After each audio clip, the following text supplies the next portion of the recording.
Oh, I haven't done a stick before. And in today's rant, we're going to be talking about Facebook. Not in service. I wonder why. With the GoPro on.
That's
beautiful.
Don't run away, mister.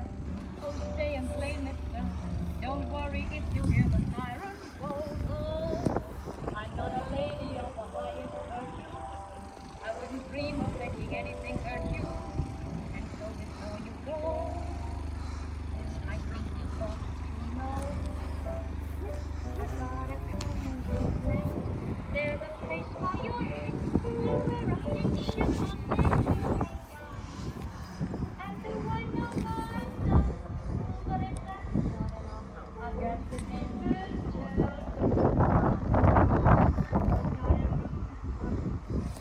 a radio that you run along, won't let you down. And I got that movie, what to make it fit. I've got the neighbors traveling round. Every model a carpenter guarantee. If you hear the siren call, and say,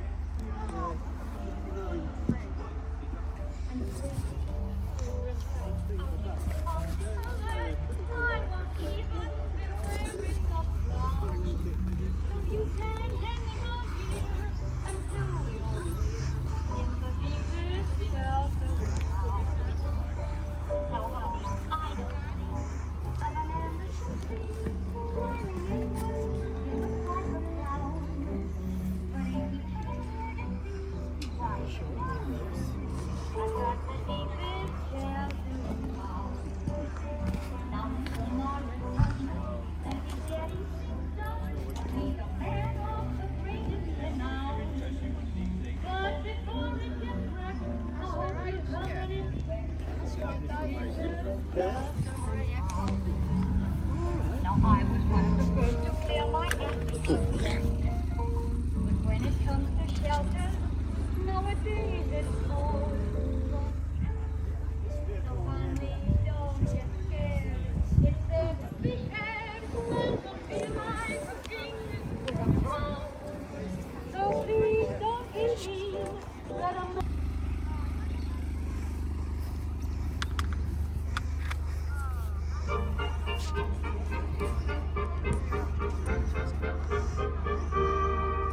This is the truth, it is leaving Bombay, bound for old blighty shore. Heavily laden with time and quiet men, bound for the land they adore. There's many an agony in his time, there's many a poor finding out. You'll get no promotion this side of the ocean, so cheer up my lads, bless 'em all. Bless 'em all, bless 'em all. The long and the short and the tall. Bless all the sergeants and WO1. Bless all the captains and their blinking sons, 'cause we're saying goodbye to them all. And back to their village they crawl. You'll get no promotion this side of the ocean, so cheer up my lads, bless 'em all. The same you work hard, you'll get better pay. We've heard all that before. Your buttons and polish your boots, scrub out the parrot roll. You'll get no promotion this side of the ocean, so bless 'em all. The long and the short and WO1. Bless all the corporals and their blinking sons, 'cause we're saying goodbye to them all. As back to their village they crawl. You'll get no promotion this side of the ocean, so cheer up my lads, bless 'em all. They'll be straight the corporals and their blinking sons, 'cause we're saying goodbye to them all. As back to their village they crawl. You'll get no promotion this side of the ocean, so cheer up my lads, bless 'em all. Nobody knows what it's worth you have been, so cheer up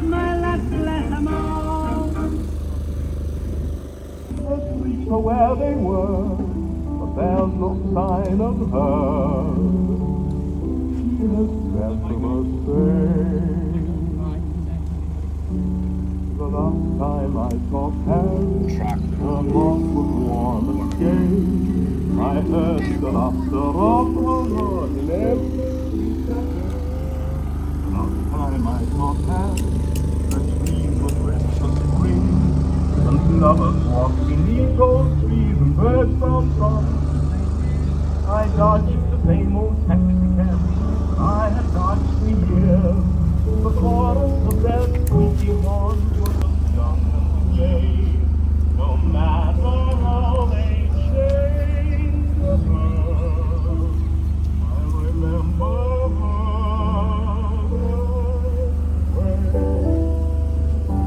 I'll think of till the town when the dawn.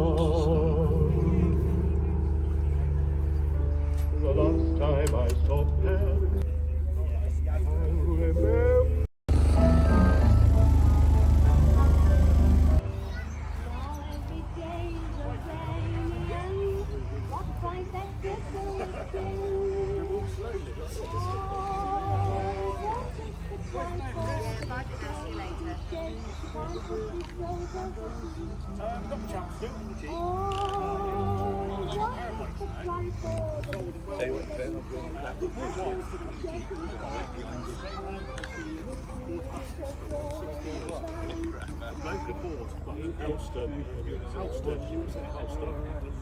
Fired up your hustle, brand new, never release.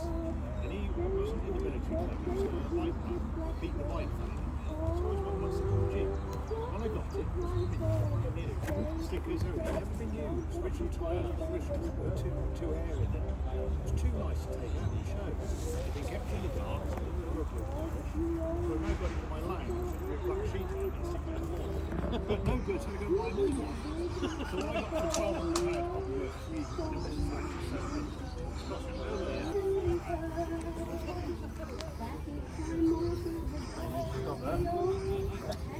Good morning, Miss Christie. Morning, Ken. Good morning, man. All right. Yeah. That little boy over there. Where's the Adrian?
In the truck? Yeah, I Show me can that and do. I'll take a picture of you. Oh, yeah, if you could, There that'd you be go. great. That was instead. And we had a health safety when we went to the train, because he was one of the main employees.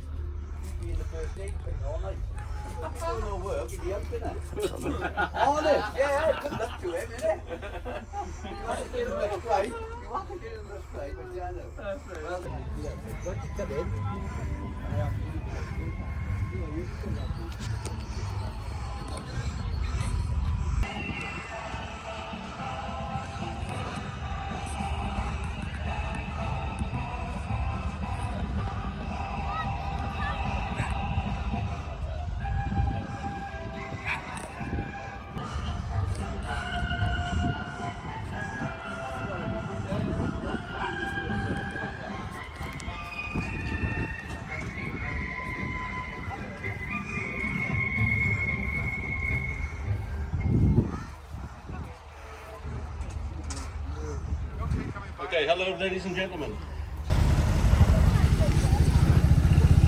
A few more jeeps, I see a few more motorcycles going around. Now the Jeep is very popular with collectors nowadays because it's quite small. You keep it in your domestic garage at home. You can maintain them quite easily. They're very simple machines if you've got the basics of mechanics. All the parts are available quite easily nowadays because there's a big collector's fraternity around them, so spare parts are easily available. And they're good fun Jeeps to have. They pretty much go anywhere. If you're brave enough to take them proper off-roading, they're one of the best off-roading vehicles you can get. We've got a couple of motorcycles running around the inside there. I think they're both matchless, British matchless motorcycles, G3L motorcycles. Mary's riding the one in a wax uniform, and that's a 1941 production bike.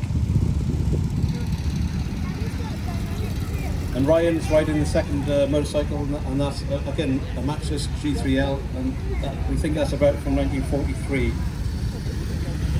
They're both 350 single overhead valve engines, very well prized by dispatch riders during the war. That's the bike I always wanted because it was quite fast, it's quite smooth. It's a lot nicer ride than some of the other early kind of more agricultural motorcycles. You can see some of the Jeeps are carrying weapons.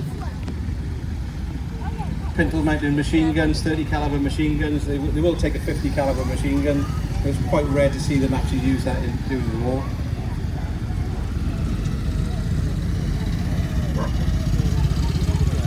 Now the French in the 1960s or 50s, they decided they wanted to replace all the old World War II Jeeps that they'd been given by the American Army. So they did some trials, and after they'd done the trials on all these new vehicles, they decided at the end of the day they wanted to keep the Jeep. So the French started making the Jeep themselves. A company called Hotchkiss started to make them. The engines still came from America and some of the main components, but they basically just built themselves under license. So the French used the Jeep in their army, and especially in the Foreign Legion. The Jeep was used in the Foreign Legion right up into the first Gulf War. Some of the deep raids into Iraqi territory in the first Gulf War, the French were still using these World War II Jeeps. Got a couple of Land Rovers going around. First one is a 90 Wolf, I believe. Still in service today. It's quite a nice one. That's an ex-RAF one, the first one, with the orange beacon on it. The second one running around today is a lightweight. That's an RAF version. Again, that's an RAF. It was originally with the RAF, served on an airbase. Quite well restored, all completely restored in recent days. We've got a German vehicle running around. That's basically what became Volkswagen. During the war it was a different name, KDF, but basically the Volkswagen Kugelwagen, 1982. That's basically the German version of the Jeep. The Germans only made 50,000 of those, compared to 650,000 Jeeps. So you can see how the Allied, during World War II, the Allied war effort was massive compared to what Germany had left to offer. The Jeep passing me now with the American flag on the front. That's a later development of the Jeep, M38A1. again, used by the Americans. It was used at the same time as the Mutt, and the Dutch, Belgian and German armies also took those on as their vehicles. So a lot of the M38 A1s you see nowadays are usually ex-Dutch army. I can see at the far end, I didn't notice it, there's a little vehicle with a canvas back. That's an Austin Tilley, British Austin Tilley. That was the British equivalent of the Jeep at the time. Basically, they just took a little standard family saloon car, stuck a canvas on the back, and it became military. Basically called a utility vehicle. So Morris made them, Standard made them, I think Vauxhall made them. They basically all called them a Tilley because of the utility name they've given. So all vehicles of that type are basically called Tillies.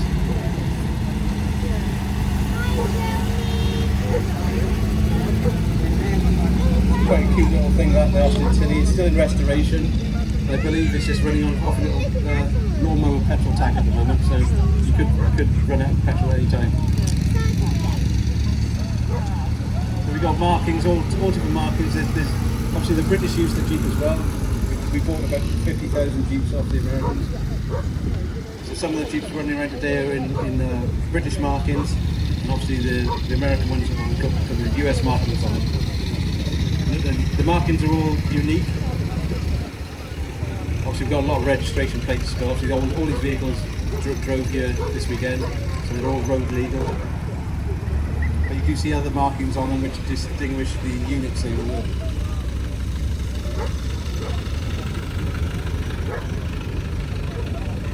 So Tilly's going for a bit of a quick spin.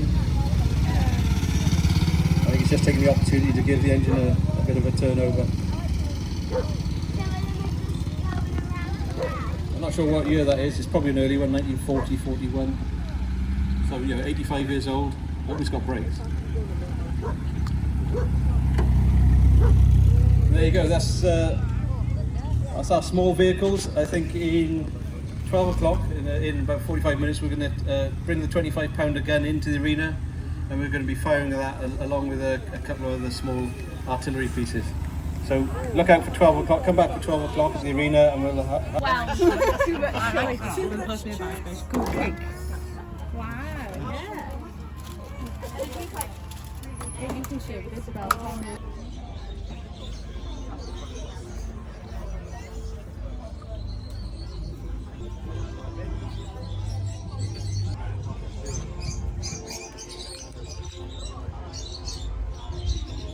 gun for 12 o'clock.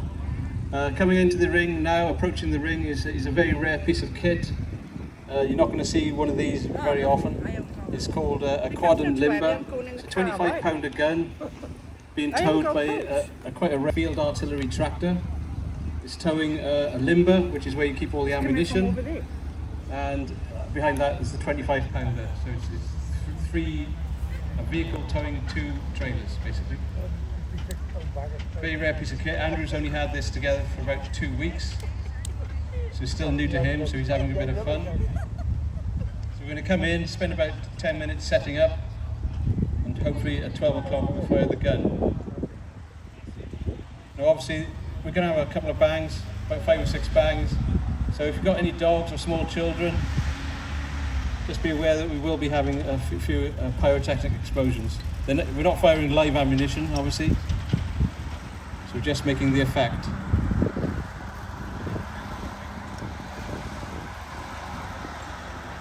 Now, the field artillery tractor, it's obviously a Royal Artillery piece, 25-pounder. You'd have 4 of these guns in a troop, and probably 4 troops in a battery. You'd have 16 guns. I think they had a crew of 8 on these, so basically the commander, the layer, the loaders, guys that handle the ammunition.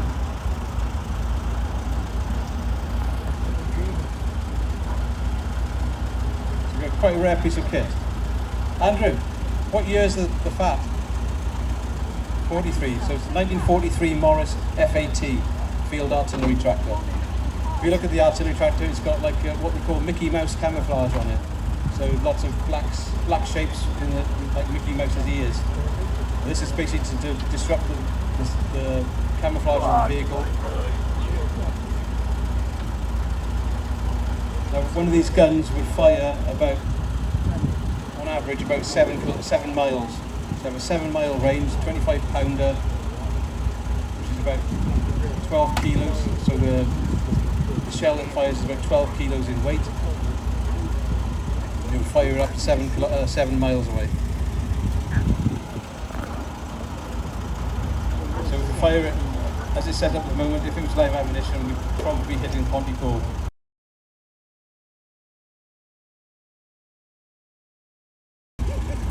The other smaller gun we've got on the field is a American Army 37mm anti-tank gun. It's a very small gun, used early in the war. They'd tow it behind a jeep or a small truck. Now that would take care of any sort of German enemy vehicles up to about the size of a Panzer IV. Anything above that, they start to bounce off. So it's quite an early weapon, the 37mm anti-tank gun, very effective, but halfway through World War II they became not obsolete, but bigger armour could deal with it. So we're going to fire the 25 pounder first, hopefully at 12 o'clock. If you go down and have a look at if you haven't seen it already, go down and look at where the 25 pounder lives at the other end of the field. Have a look at all the kit, he's got all the ammunition there to show you how the explosives work. Lots and lots of kit with this stuff. We've got 4 minutes.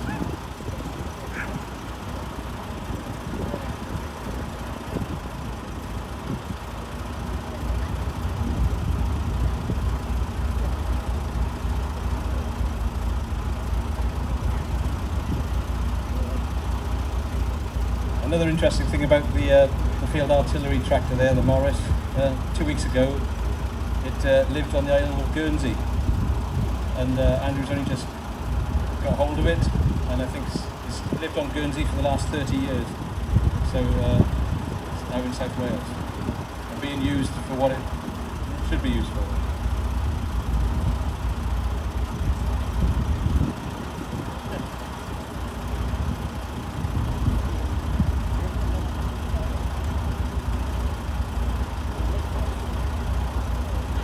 It's just a bit of fun. It's just a loud bang. I'm not shooting any projectiles. Like I said, it is quite loud.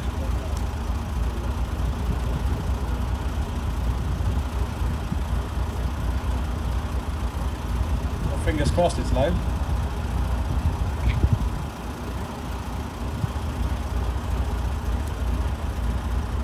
It's the first time we've done this, so fingers crossed.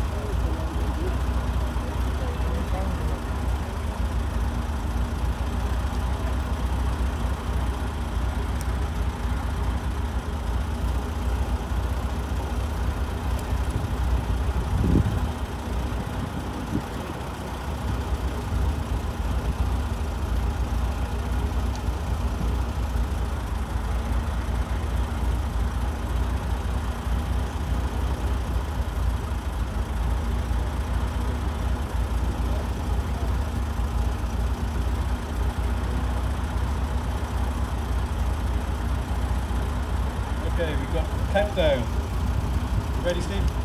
Okay.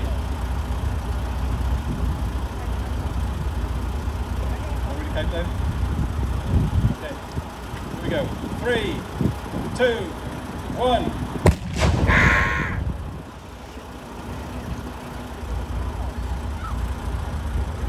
There we go. We can call the show officially open now. Now we're going to fire the 37mm. Put your fingers in your ears for this one. 5 rounds.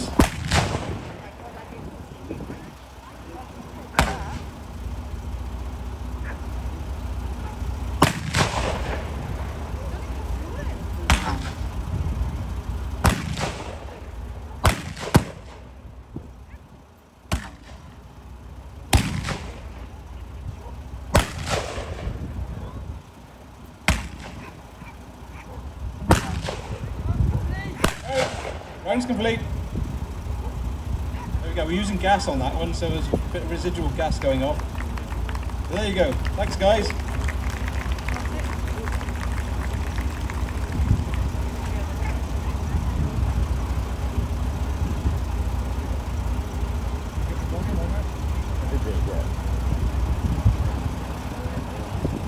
So I'll pass you over to Vicky. So good afternoon everybody. So this big, huge, black and white, beautiful monstrosity behind us is Fluffy. She's 1968 forward control, and as of 2 weeks ago we have now taken on the tea on the tailgate movement for Mid Wales. So if anybody is in the area on the 20th of July, has a Land Rover or is enthusiastic about Land Rovers, can you please come and join us? We are going to be at Retros at the Rising Sun on the Blaenau Industrial Estate in Blaenau. You can find us on social media. You'll find us on, what will you find us on? You will find us on YouTube. Look for Honey, I Bought an Overlander. You'll also find us on Instagram and look for Tea on a Tailgate Mid Wales. So thank you, and we look forward to seeing you all there.